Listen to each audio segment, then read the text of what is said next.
So that's the good news. The Prime Minister said by 2030, 9 out of 10 GP visits will be free.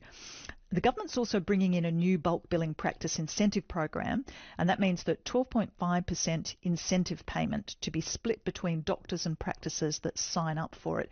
So how many are signing up? Well, the Health Minister couldn't say this week. We're wondering if your GP will now bulk bill, whether you know that. GPs, if you're hearing this, we would love to hear from you.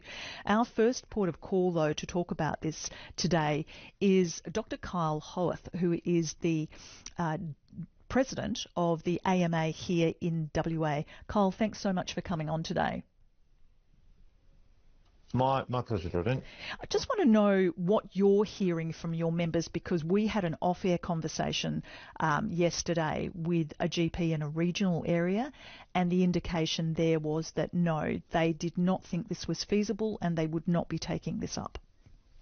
Yeah, and that's the most of the feedback we hear from our members as well. And, I don't know if it's just a WA problem, although I hear from other AMAs that it's the case across the country, that this, whilst the best intentions are there, the reality is that to force GP practices to go 100% bulk billing, which is to say that that incentive only applies if every single GP in a practice for the whole year only bulk bills, is not going to have anywhere near the uptake they think it will, purely because the GP practices won't be able to do business. It's just not feasible. Can you break it down for us in terms of what happens when there's a bulk billed visit and what happens to the fee for that GP? Yeah, so a bulk bill visit means that the government payment for that consult occurs rather than the patient paying, and then a portion of that being covered by the government. It's the same portion, so whichever money would go to the GP without an additional payment for bulk billing, if that makes sense. But so doctors aren't in fact missing out then, so why would they not sign up? Why are some of them saying this isn't feasible? No, so they absolutely are missing out. So if they were charging a gap on a consult, so if they were charging an extra $10, $20 on top of Medicare, they would be missing out, because that additional cost would disappear. So what are you hearing? What do you think the overall reaction is going to be here in WA? And can we break it down to city and country and see if there's a divide there? Yeah, look, I would have before I heard from your other caller, I would have said this morning that in areas where it's expensive to do business, this is not going to happen. So in inner metropolitan areas, I can't imagine there'll be anywhere near 90% of GP practices providing bulk billing only, because they wouldn't be able to afford to do business. So we know that that's a big concern. But to hear that it's similar out in the regions is concerning. I mean, it's concerning because the expectation from your listeners, from all the people out there wanting to access healthcare, when they hear the Prime Minister and the Federal Health Minister saying you will get free healthcare, puts a lot of pressure and tension between the patients and our GP specialists, because then when they can't, because they can't afford to, or their practice closes, then it's going to create a little bit of a tension. I think that's something else we've been quite worried about, is what that does to the relationship between GPs and patients. Yeah, and on that, I'm just wondering, do doctors get the same amount no matter how long the consult? No, it varies. So GP Medicare billing is complex, so it depends on both what they are doing and how long they do it for, and it is not a straightforward science. So in terms of those regional GPs, do you think there's a case to be mounted for them getting an extra amount? To make something like bulk billing only incentives work, yes, it needs to account for the cost of doing business in difficult places, and WA is it can be a difficult place to do business, as particularly when people are very remote and maybe not servicing as big a population. Like, there has to be some considerations of that. We know that when practices go 100% bulk billing, some of them close. Like, this shouldn't be news to the government. This happens.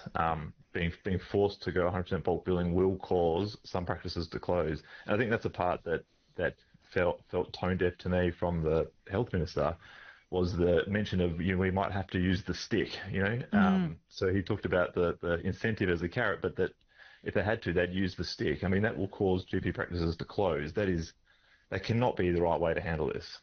And with that shortage of GPs throughout regional and remote Western Australia, I mean, that's a horrific prospect of more of them closing, isn't it?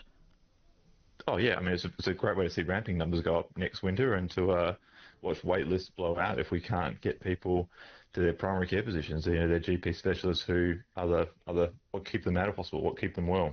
If you're listening to this conversation, you're listening to Dr Kyle Hoath, who's the president of the AMA here in WA, and we're discussing these bulk billing changes that are due to come in tomorrow on November 1st.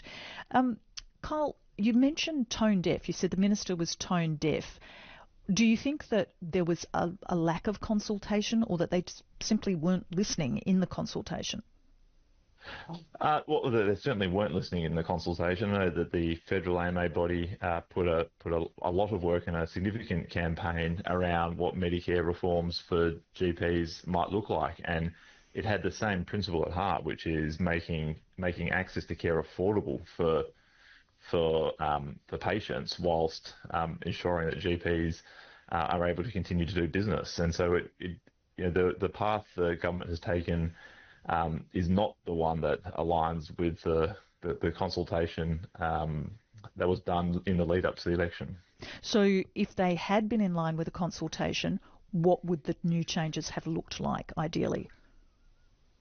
A rebalancing of what the Medicare item numbers fund, essentially, so that there is an ability for GPs to bulk bill, because the item numbers either have at least raised with CPI or have some more nuance to them, rather than being simply time gated or presentation based. So there was a whole raft of proposed changes that made it easier, I'd say easier, but make it more palatable or easier for a GP to run a bulk billing practice without disadvantaging themselves or their staff or their practice, which unfortunately the approach the government taking doesn't achieve that goal, and will put patients and GPs potentially at odds with each other, because I know that all the GPs I've worked with and come across as members want what's best for their patients. I mean, I can say this, and I know there'll be a portion of people who don't believe it, but this is not about greed.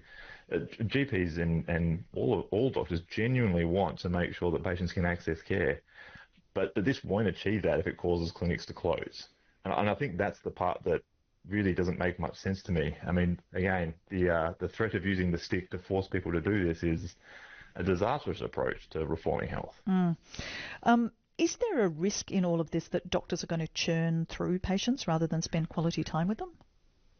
I think we do see that in some pockets with clinics that already do bulk billing.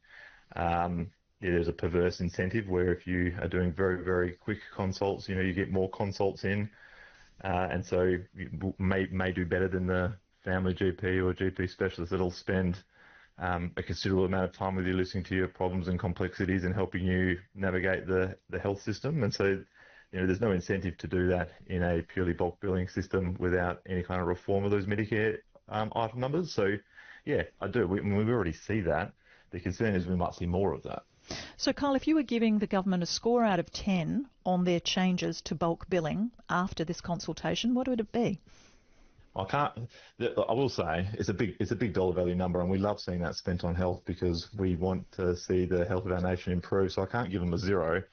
So I'll go 1.5 out of. Was it out of 5? Oh, okay, 1.5 out of 5. Yeah, I was doing it out of 10 in my mind, but hey, I don't mind. 1.5 out of 10. There we go. Okay, or 3, 1.5 out of 10.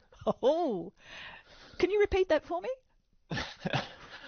Look, this is not the approach. This was not the approach that was suggested. This was so incongruent with the work that was done with the federal AMA in the lead up to the election. Like this is not going to have the desired effect that they think it will. I would give the score a 1 out of 10. There you go. Wow. Okay, Kyle, thank you for being very upfront and candid with us and for your comments on this. We wish members all the best. That was Dr Kyle Hoath, who's the AMA president here in